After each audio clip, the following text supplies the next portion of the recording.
Welcome back, CSC230 W1 Fall 2021 to Exercise 11, Part 2. And this is our JQuery menu. And what we did so far is we basically made this show up once the screen gets to a certain size, and that's with our media query. So once it gets like this, now we do have extra space here, but it's not really a problem right now. What we want to have happen next, since the four other items have disappeared, we want to make them appear, and we're going to use JQuery to do that. So let's just look at our code before we do anything else, just to review how we did that. This was the code, and you can always do this. You could put makes hamburger menu appear, and then if you highlight it, you can put a comment on it. You can highlight it and do command ?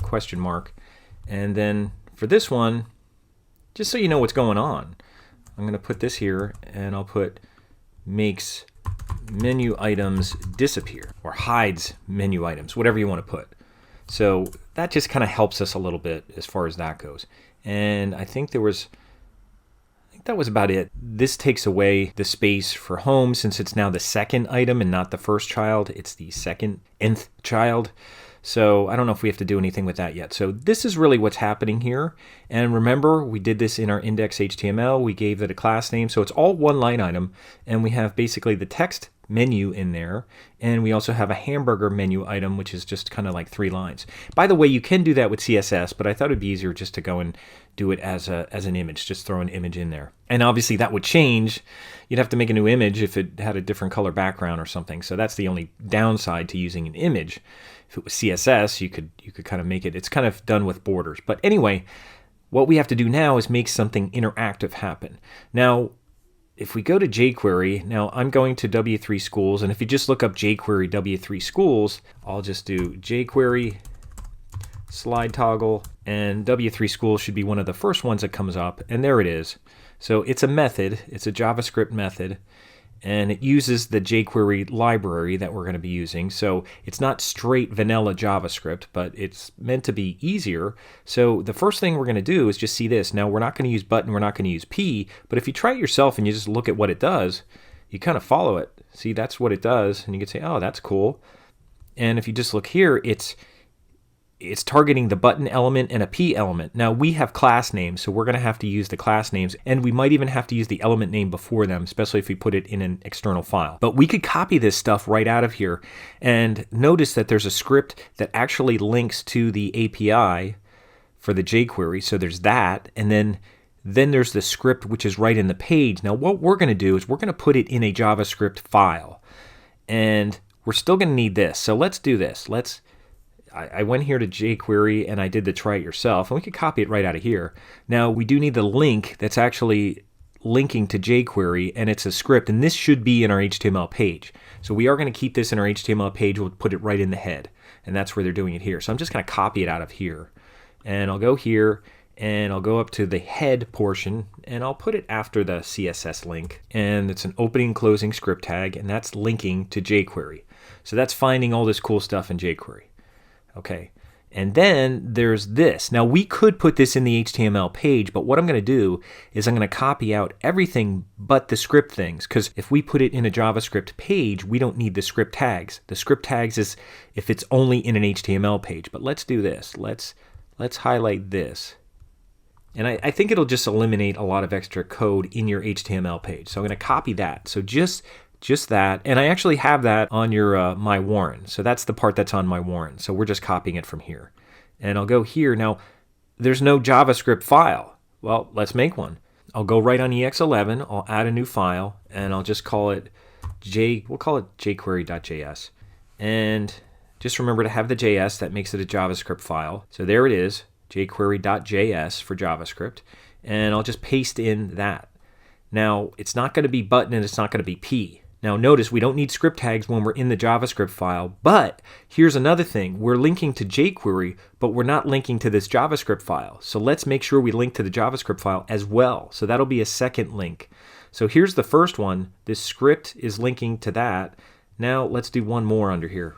I'm just going to do script, and if this comes up, click on that. If not, just put script and put a colon and put src, and then hit tab. That's the Emmet shortcut. And it'll be script source equals, and what you're going to put in there, what do you think you're going to put in there? You're going to put jQuery.js, because remember, that's in your file, that's in your folder, so it'll be just jQuery.js, and you have to spell it right or else it won't work. So we have two links kind of in here. Just like we link to our styles.css, we're linking to the jQuery API, so we have access to all that code. And then we also have a link to our internal JavaScript file, which is here, and that's where we're putting our JavaScript code. Just so we're not kind of junking up our head tags with all kind of code in there. We're kind of keeping it separate. Now, sometimes it takes a little more work to do that because we have scripts here and you have to make sure you have everything right, but I think that should be okay. And here's our code. So let's see if this works. Now, what's going to happen here, it's going to do a slide toggle between those two things. Now, we're going to click on the menu. Now, let's just put in menu here, because remember, that's the class name, menu. And I'll put .menu in here because it is a class. So I'll put .menu, and I'll put item here because it is .item. It's a class name. Let's see if that works. If it works with them. Remember, if from the sample we just looked at, they're using elements. So it probably doesn't treat elements and classes the same. That's why I'm putting a dot there. So I'm putting dot in there, assuming it's going to know that's a class. And let's see if it works.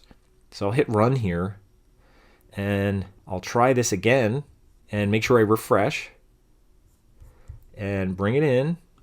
See how this looks? Looking good, looking good. And look at that. It disappeared. That's good. And now let's see what happens. Perfect. Not quite perfect, but that's what we want to have happen. So it's working.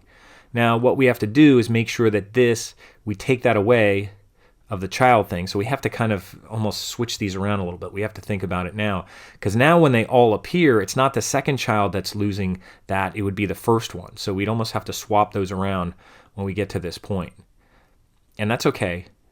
And they look okay in there. So we just have to swap that around again and give it the same margin. So that's all we have to do. And maybe put some space underneath. They're a little crowded here, so we need a little space in there. But that's okay. So we just have to fix that, and that's okay. Now, another issue we have is that when we resize the page, it shows this. And that's not good either, because it's not going back to the way it was. And unless you refresh. If you refresh, it goes back to the way it was, which is fine, except it's not refreshing on its own. So we have code to fix that. So that's what we have here in my Warren in Bookmarks Unit 15. That's this code here. We could put this code in, and right away, just so that doesn't happen anymore, you could do this at any point, but let's highlight that and copy it. And this goes in our jQuery.js file, but just make some space between that.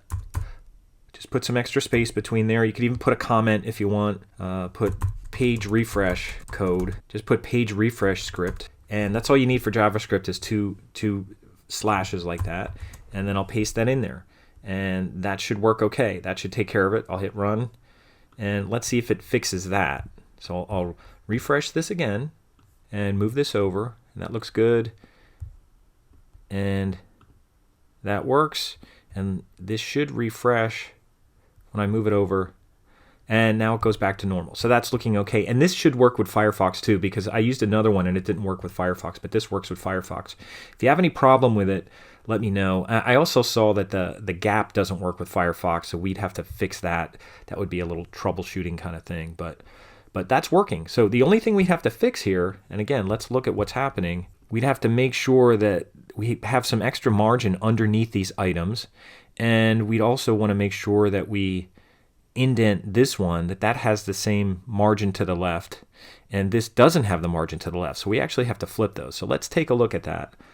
That shouldn't be that hard to do. And remember, this is all under our CSS in our query, because it's all happening at the end only at that size. So this is okay. Everything here is working fine. Now, let's see what happens here. Remember, we had this thing with the padding left. So let's copy this, and let's put this in our small query, and I'll put this at the end. I'll paste this in here.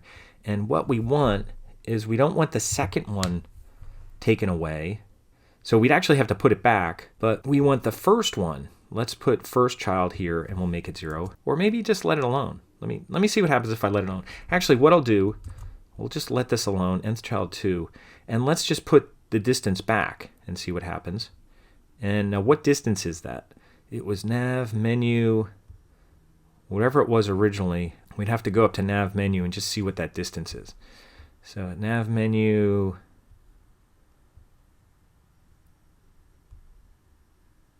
li, padding left 2M. So if we go down here, padding left 2M. So we'll just put padding left 2M back there and just put it back to that one. And hopefully that'll just put it back. And we'll also, even though they're displaying as none, let's put something in here.